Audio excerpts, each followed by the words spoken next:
జనవరి 1వ తారీఖున వాలంటీర్లను పెట్టి వాళ్ళ ఇంటికి పంపించినటువంటి వ్యక్తి జగన్మోహన్ రెడ్డి గారు. చంద్రబాబు నాయుడు 37 లక్షల మందికి నెలకి 1000 రూపాయలు చొప్పున 370 కోట్ల రూపాయలు నెలకి 60 నెలలు 22,000 కోట్ల రూపాయలు చంద్రబాబు నాయుడు ఇచ్చాడు. 22,000 కోట్ల రూపాయలకి 99,000 కోట్ల రూపాయలకి ఏమైనా సంబంధం ఉందా? నేనే చేశా, నేనే ఇచ్చాను. చంద్రబాబు నాయుడు నక్క అయితే జగన్మోహన్ రెడ్డి గారు నాగలోకం. ఒక పేదవాడిని, పిల్లలు చదివించుకోలేనటువంటి పేదవాడు గవర్నమెంట్ స్కూల్స్కి వెళ్తారు. ఎక్కడ ఎన్నికల మేనిఫెస్టోలో పెట్టలా. స్కూల్స్ నాడు నేడు అని చెప్పి ఇంత డబ్బు ఖర్చు పెట్టి వాళ్ళు చదువుకునేటువంటి స్కూల్స్ని బాగు చేయించానని వాళ్ళు కూర్చున్నటువంటి బల్లలో, కుర్చీలు, బాత్రూంలో మంచినీటి సౌకర్యం, టైల్స్ వేస్తానని చెప్పి ఎక్కడా చెప్పలా. వాళ్ళకి ఓటు లేదు. అయినా కూడా 20,000 కోట్ల రూపాయలు ఖర్చు పెట్టారు 45,000 స్కూల్స్, గవర్నమెంట్ స్కూల్స్కి. పిల్లలకి ప్రతి సంవత్సరం యూనిఫాము, బూట్లు, సాక్స్, బ్యాగులు, పుస్తకాలు, రబ్బర్లు, పెన్సిళ్ళు, పెన్నులు, వాళ్ళకి కావాల్సినటువంటి ప్రతి అవసరాన్ని కూడా ఆయన గుర్తించి వాళ్ళకి ఇచ్చేటువంటి పరిస్థితి. వాళ్ళకి మధ్యాహ్నం మంచి ఫుడ్ పెట్టాలి, మంచి నాణ్యమైనటువంటి ఫుడ్ పెట్టాలని చెప్పి దానికి డబ్బులు ఖర్చు పెట్టాడు.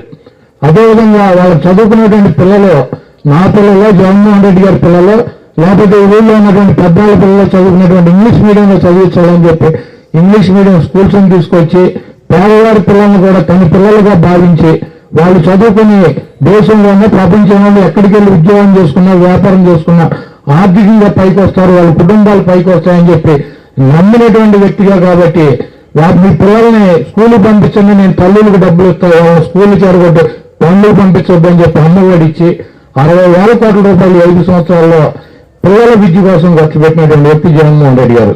చంద్రబాబు నాయుడు గారు 5 సంవత్సరాల్లో వాళ్ళ తిండికి, వాళ్ళ పుస్తకాలకి, వాళ్ళ స్కూల్స్కి, వాళ్ళ అన్నిటికీ కలిపి 4,800 కోట్ల రూపాయలు ఖర్చు పెట్టారు 5 సంవత్సరాల్లో. 60,000 కోట్ల రూపాయలు ఒక్క పిల్లల స్కూల్స్ కోసం ఖర్చు పెట్టారు. స్వతంత్రం వచ్చినాక ఇంతమంది ముఖ్యమంత్రులు 70 సంవత్సరాల్లో 8 మెడికల్ కాలేజీలు పెట్టారు, గవర్నమెంట్ కాలేజీలు. అదే ప్రైవేట్ కాలేజీ కడితే నేను డొనేషన్ పెట్టి నా కూతురుని, నా కొడుకుని చేస్తారు, కోటిన్నర డొనేషన్ పెట్టి. మీరు ఎవరైనా చేర్చగలరా? మీకు 2 లక్షల రూపాయలు ఫీజుతో గవర్నమెంట్ మెడికల్ కాలేజీ ఉంటే మీ పిల్లలు చదువుకోవడానికి అవకాశం ఉంటుంది. ఈ రోజు 8 కాలేజీలు ఉన్నాయి. 8 కాలేజీ అంటే ఒక్కొక్క కాలేజీకి నెలకి, సంవత్సరానికి 120 మందికి అడ్మిషన్ ఉంటుంది మెడికల్ కాలేజీలో. 1,200 మంది పేదలు చదువుకోగలరు.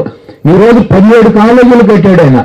17 కాలేజీలు అంటే 1,200 మందికి 70 సంవత్సరాల్లో మెడికల్ చదువుకుంటే పేద పిల్లలకి మెడిసిన్ చదవడం, డాక్టర్లు కాబట్టి అవకాశం ఉంటే ఈ రోజు 17 కాలేజీలు కడితే 2,550 మంది విద్యార్థులు, పేద పిల్లలు మెడిసిన్ చదువుకుంటే కొత్తగా అవకాశం కల్పించినటువంటి ముఖ్యమంత్రి జగన్మోహన్ రెడ్డి గారు. ఇటువంటి అనేక కార్యక్రమాలు. Please subscribe .news.